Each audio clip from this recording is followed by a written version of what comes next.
Assalamualaikum warahmatullahi wabarakatuh. Pada video kali ini saya akan menjelaskan tentang analog transmission. Perkenalkan, nama saya Muhammad Johar Nurdiansyah. Saya dari kelas PTIKA angkatan 2018 dengan NIM 182904015. Adapun materi dari analog transmission, yang pertama, analog to digital transmission conversion. Yang kedua, analog to analog conversion. Materi yang pertama yang saya bahas yaitu analog to digital transmission conversion. Modulasi digital atau analog to digital transmission conversion adalah proses penumpangan sinyal digital ke dalam sinyal carrier. Modulasi digital sebenarnya adalah proses mengubah-ubah karakteristik dan sifat gelombang sinyal pembawa sedemikian rupa sehingga bentuk hasilnya memiliki ciri-ciri dari bit-bit yaitu 0 dan 1. Berarti dengan mengamati sinyal pembawanya kita bisa mengetahui urutan bitnya disertai clock. Melalui proses modulasi digital, sinyal-sinyal digital setiap tingkatan dapat dikirim ke penerima dengan baik. Untuk pengiriman ini dapat digunakan media transmisi fisik atau non-fisik. Pada modulasi digital, sinyal pemodulasinya berupa sinyal digital. Adapun kelebihan analog to digital transmission conversion. Yang pertama, teknologi digital mempunyai suatu sinyal dalam bentuk digital yang mampu mengirimkan data yang terbentuk kode biner, yaitu 0 dan 1. Yang kedua, sinyal digital juga mampu mengirimkan data lebih cepat dan tentunya dengan kapasitas yang lebih besar dibandingkan sinyal analog. Yang ketiga, data akan utuh dan akan lebih terjamin pada saat dikirimkan atau ditransmisikan dibandingkan modulasi analog. Yang keempat, memiliki tingkat kesalahan yang kecil dibandingkan sinyal analog. Yang kelima, lebih stabil dan tidak terpengaruh dengan pengaruh cuaca. Adapun kelemahan dari analog to digital transmission conversion, yang pertama, modulasi digital termasuk yang mudah error. Yang kedua, bila terjadi gangguan, maka sistemnya akan langsung berhenti. Adapun sistem dari analog to digital transmission conversion, yang pertama, amplitude shift keying.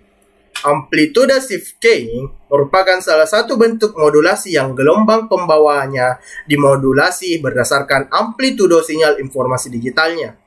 Dalam proses modulasi ini, kemunculan frekuensi gelombang pembawa tergantung pada ada atau tidak adanya sinyal informasi digital. Dalam modulasi amplitude shift keying ini, nilai digital 1 bernilai on dan nilai digital 0 bernilai off. Adapun gambarnya seperti ini. Jika bernilai 1, maka saklarnya on. Jika bernilai 0, saklarnya akan off. Kemudian, ada namanya frekuensi shift keying. Frekuensi shift keying adalah modulasi yang menyatakan sinyal digital 1 sebagai suatu nilai tegangan dengan frekuensi tertentu. Misalnya F1 sama dengan 120 Hz. Sementara sinyal digital 0 dinyatakan sebagai suatu nilai tegangan dengan frekuensi tertentu yang berbeda. Misalnya F2 sama dengan 220 Hz. Adapun gambar dari frekuensi shift keying. Secara konsep, modulasi FSK ini mirip dengan modulasi FM atau frequency modulation. Hanya di sini tidak ada bermacam variasi atau frekuensi, yang hanya ada dua kemungkinan, yaitu high and low. Kemudian ada namanya phase shift keying. Phase shift keying merupakan bentuk modulasi yang proses pemodulasian menggunakan cara pergeseran atau fasa. Pada sistem modulasi phase shift keying, sinyal gelombang pembawa sinusoidal dengan amplitudo dan frekuensi yang dapat digunakan untuk menyatakan sinyal biner 1 dan 0. Tetapi untuk sinyal 0, fasa gelombang pembawa tersebut digeser 180 derajat. Adapun gambar dari phase shift keying ini. Kemudian, ada namanya kuadratur amplitudo modulasi. Kuadratur amplitudo modulasi merupakan suatu gabungan antara kedua metode modulasi gelombang, yaitu amplitudo shift change dan fase shift change, yang membuat konstelasi sinyalnya berubah sesuai amplitudenya, yaitu jarak dari titik asal ke titik konstelasi. CAM adalah suatu cara pentransmisian pada laju bit-bit yang lebih tinggi pada saluran atau kanal dengan lebar pita terbatas. CAM digunakan dengan pulse amplitude modulasi dalam sistem digital, terutama di nirkabel aplikasi.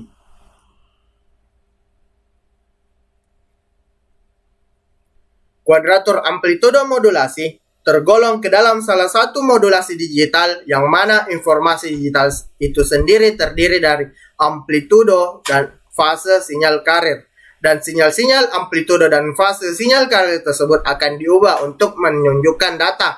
Selain itu, CAM juga memiliki bentuk-bentuk yang diantaranya adalah 8 CAM, 16 CAM, 32 CAM, 64 CAM, 128 CAM, 254 CAM. Adapun gambar dari 8 CAM, 16 CAM, 32 CAM, 64 CAM, dan 128 CAM. CAM sering digunakan di sistem fiber optik dengan kecepatan bit semakin bertambah. CAM sendiri ini jika titiknya semakin banyak, maka nilainya akan semakin besar. Kemudian, adapun kelebihan dari kuadratur amplitudo modulasi. Yang pertama yaitu lebih efisien ketika teknik spektra sebagai pembanding ke CPM atau modulasi tingkat lanjut. Menyediakan skop yang baik untuk kecepatan bit tinggi menggunakan bentuk yang handal dari CAM. Kemudian, merupakan teknik yang baik untuk bekerja ketika mendekati daerah linear dari operasi. Yang terakhir, dapat mentransmisikan banyak bit-bit informasi per simbol. Adapun kelemahan dari kuadratur amplitudo modulasi. CAM berdasarkan konsep linear di terminologi amplifier linear dan receiver, dan di mana amplifier linear ini kurang efisien dan memakai daya yang lebih besar. Rentan terhadap gangguan atau noise. Kemudian membutuhkan demodulasi yang koheren dengan fase dan frekuensi yang tepat. Kemudian adapun materi yang kedua yaitu analog to analog conversion. Analog to analog transmission conversion adalah biasa juga disebut modulasi analog. Adalah suatu proses pengiriman sinyal data yang masih berupa sinyal analog atau berbentuk sinusoidal. Dalam modulasi analog yang perlu diketahui adanya suatu teori yaitu modulation theorem yang juga disebut dengan sebutan frekuensi translation. Modulasi analog yang umum dikenal ada beberapa macam bentuk yaitu antara lain yaitu amplitude modulation, frequency modulation, dan fase modulation. Amplitude modulation yang pertama. Amplitude modulation atau modulasi amplitudo adalah salah satu teknik modulasi yang proses pemodulasian sinyal frekuensi rendah atau sinyal informasinya pada frekuensi tinggi dengan menggunakan amplitudo gelombang frekuensi tinggi, frekuensi pembawa, tanpa mengubah frekuensinya. Jadi pada modulasi amplitudo ini, sinyal pembawanya berubah-ubah secara proporsional terhadap amplitudo sinyal pemodulasi, sedangkan frekuensi tetap selama proses modulasi. Adapun gambar dari amplitudo modulasinya. Kemudian ada yang dinamakan frekuensi modulation. Frekuensi modulation adalah teknik pengiriman informasi yang berbentuk frekuensi rendah dengan cara memodulasi frekuensi gelombang pembawa yang berfrekuensi tinggi. Jadi pada modulasi frekuensi ini, sinyal informasi akan mengubah frekuensi gelombang pembawanya, sedangkan amplitudonya tetap selama proses modulasi. Adapun gambar dari frekuensi modulation signal. Yang ketiga dan yang terakhir yaitu fase modulation. Fase modulation adalah suatu teknik modulasi yang mempresentasikan informasi sebagai variasi fasa atau fase dari sinyal pembawanya. Pada modulasi fase ini, sinyal informasi mengubah fase gelombang pembawanya, sedangkan amplitude gelombang pembawanya tetap atau tidak berubah. Teknik modulasi fase ini jarang digunakan karena memerlukan perangkat penerima yang lebih kompleks. Adapun gambar dari fase modulation.